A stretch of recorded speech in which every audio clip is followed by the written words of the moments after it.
I'm Diane Larson, 35, a single mom who's fought tooth and nail to build a life for my daughter in Missoula, Montana. The year-end party at my parents' house in the suburbs started like always, but this time, everything changed. My daughter sat quietly, her plate barely touched when my brother stood up. His voice sharp as a blade. "You're just an outsider." He sneered at her, tossing a half-eaten bone onto her plate. "Say thank you for even being here." The room froze. My parents laughed, their chuckles cutting deeper than his words. My daughter's eyes welled up, and I felt my chest tighten. I'd spent years paying for his college, their bills, their lives, all for them to treat her like this. I locked eyes with him, my voice steady but cold. "Everyone will get what they deserve." I took her hand and we walked out the door, slamming behind us. Their laughter echoed, but I knew this was the end. Something bigger was coming, retribution they'd never see coming. Subscribe now to see how my family faced the consequences of their betrayal. That night, I drove through the snow-covered streets of Missoula to my aunt's house. My hands gripped the wheel, my mind racing with the sting of betrayal. I'd spent years funding my family's lives, hoping they'd see my daughter as one of their own. Instead, they'd humiliated her. I pulled into the driveway of my aunt's small home, a place that always felt like a refuge. Ellen, my dad's younger sister, opened the door before I could knock, her face softening at the sight of my trembling hands. Inside, over steaming mugs of tea, I poured out my heart. My brother mocked my daughter right in front of everyone, I said, my voice cracking. And my parents laughed. Ellen listened, her eyes steady, not interrupting. She leaned forward, resting her hand on mine. "Diane, you've been their bank for years, paying his tuition, their bills. What have they given you in return?"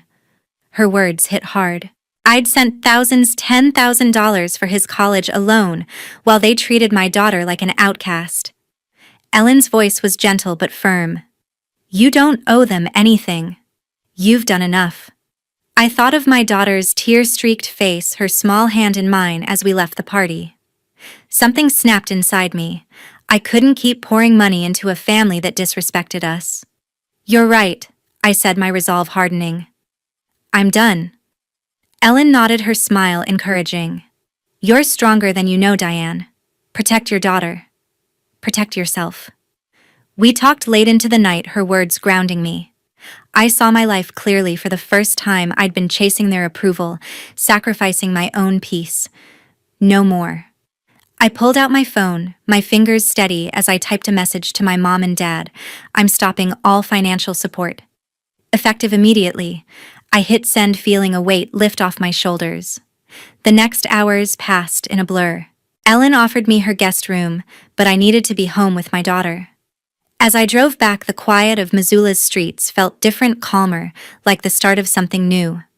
I'd spent years trying to buy their love, but that night I chose us, my daughter and me. I didn't know how they'd react, but I was ready for whatever came next. Ellen's words echoed in my mind. "You're stronger than you know." For the first time, I believed it. The next morning, my phone buzzed with a flood of messages from my mom. "How could you do this to us?" Nancy's first text read, her words dripping with accusation. "You're abandoning your family." Another followed, blaming me for their financial struggles. My dad, Dennis, chimed in. "We raised you better than this, Diane. You're selfish." Their messages piled up, each one sharper, demanding I reinstate the money I'd been sending for years. I stared at the screen, my stomach twisting. I'd paid their bills, covered my brother's tuition, and for what to be called selfish. By noon, Nancy escalated. She posted on Facebook a vague but pointed status. "Some people turn their backs on family when they need them most." The post spread fast in our small Missoula community. Neighbors messaged me asking if I was okay, their words laced with curiosity. Others gave me sidelong glances at the grocery store, their whispers stinging. I wanted to scream the truth, but I held back, knowing silence was my best defense. Then my brother called. "Diane, you can't just cut me off." He snapped, his voice entitled. "I need that money for college. You owe me." Owe him after everything he thought he could demand more.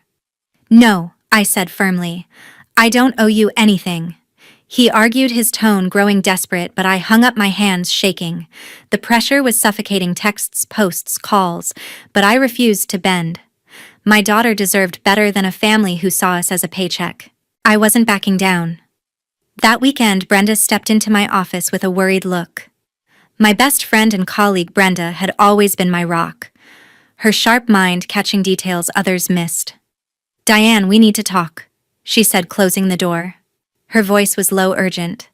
"I was reviewing some financial records for a client and found something. Your mom took out a loan, a $10,000 loan using your name." My heart stopped. Nancy, my own mother, had forged my identity. Brenda slid a folder across my desk filled with bank statements and emails. "I dug deeper," she said. "It's not a mistake. She applied last year and the payments are overdue." I flipped through the documents, my hands shaking. There, it was my name, my social security number tied to a loan I never signed for. The betrayal cut deeper than anything I'd felt before. I'd given them everything: money, time, hope, and now this. How could she do this? I whispered, my voice breaking. Brenda's eyes softened. "I'm so sorry, Diane.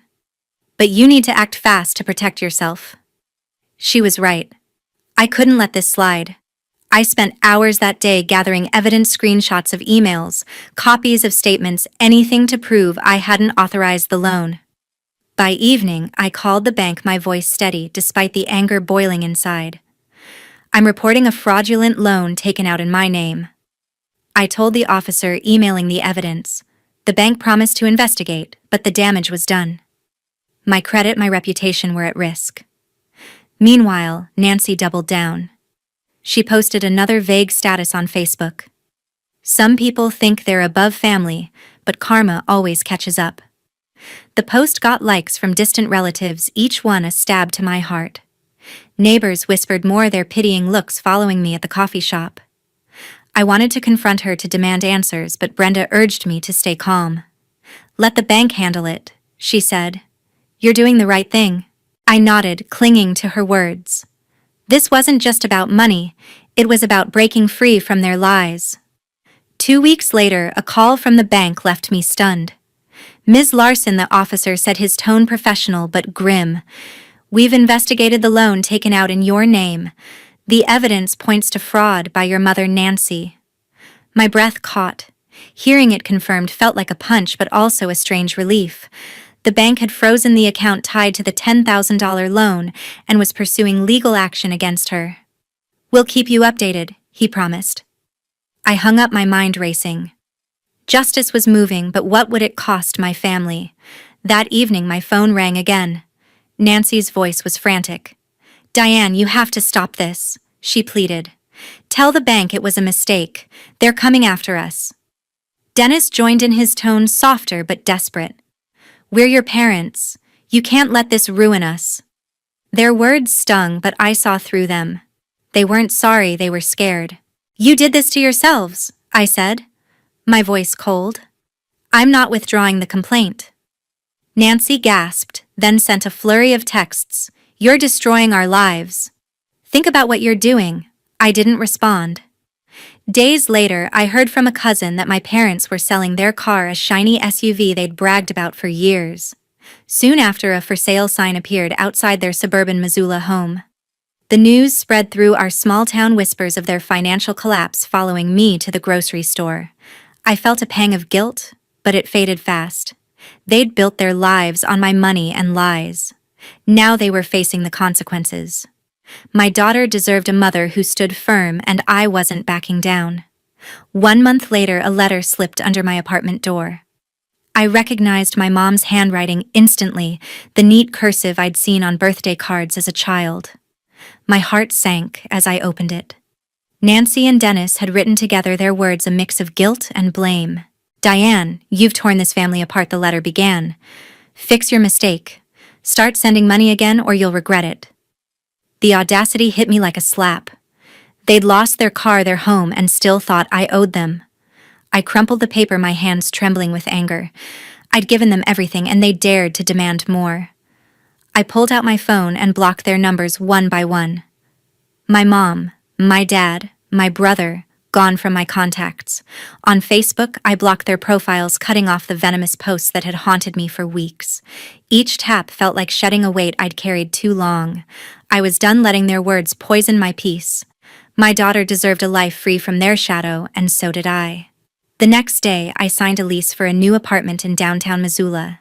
It was a modern place close to my office with big windows and a small balcony where my daughter could read her books. Moving day was hectic but freeing. I packed our things, leaving behind memories of their betrayal. As we settled in, my daughter smiled for the first time in weeks, her eyes bright with hope. "This is our home now, isn't it?" she asked. I hugged her tightly. "Yes, sweetheart, just ours." I lay awake that night staring at the ceiling of our new place. The silence was different. No buzzing texts, no guilt trips. For the first time, I felt truly free. I thought of the years I'd spent chasing their approval, pouring money into their lives only to be met with lies. Cutting them off wasn't just about survival, it was about choosing my daughter and me. We were starting over, building a life on our terms, and nothing would hold us back. That spring, an email from the company changed everything. The subject line read, "Congratulations, Regional Director." My hard work had paid off. I'd been promoted to oversee our firm's operations across Montana. The raise meant financial security enough to give my daughter the life she deserved. I sat at my desk staring at the screen, a smile spreading across my face. For the first time in years, I felt steady, like I could finally breathe. No more scraping by to fund someone else's life. This was for us. I called my Aunt Ellen to share the news. "You earned this, Diane," she said, her voice warm with pride. "You fought for it." Ellen had been our rock, always there with a kind word or a steady hand. She'd started taking my daughter to dance classes at a local studio in Missoula, something I'd never had time for. The classes were more than just steps and twirls, they were helping my daughter heal. After all she'd been through, seeing her confidence grow felt like a gift. I'd watch her practice in our apartment, her small frame spinning across the living room, her laughter filling the space. One evening, Ellen came over with a pizza and a stack of old photo albums. We sat on the balcony, flipping through pictures of my childhood, laughing at my terrible perms and oversized sweaters. "You've come so far," Ellen said, squeezing my hand. "You're building something real now." Her words sank in. My daughter was thriving, and I was too. The weight of my past was gone, replaced by hope for what lay ahead. That summer, sitting in my new apartment in downtown Missoula, I reflected on the journey. The sunlight streamed through the windows, casting a warm glow on the walls where my daughter's drawings hung. I'd spent years caught in a web of family expectations, believing I owed them my time, money, and heart. But their betrayal, using my name, demanding I carry their burdens, taught me a hard truth. Love shouldn't come at the cost of my own worth. I thought about my Aunt Ellen and my best friend Brenda. They'd stood by me, offering strength when I felt alone. Ellen's quiet wisdom and Brenda's sharp insight showed me what real support looked like. They didn't ask for anything in return, just my happiness and my daughter's. That was the family I chose, the one I'd protect fiercely. Looking at my daughter now twirling in her dance shoes across the living room, I saw resilience. She'd faced hurt, but was growing stronger every day. I'd learned to put her first, to shield her from those who saw us as tools. My biggest lesson was clear: my value didn't depend on others' approval. It came from standing tall, choosing who deserved my love, and building a life true to myself. I made a promise then, to her and to me. No matter what came next, I'd keep fighting for our future, a future where my daughter could dream big, where we'd never again bend to anyone's demands. As I watched her laugh, I knew we were enough. The road ahead was ours, and I was ready to walk it.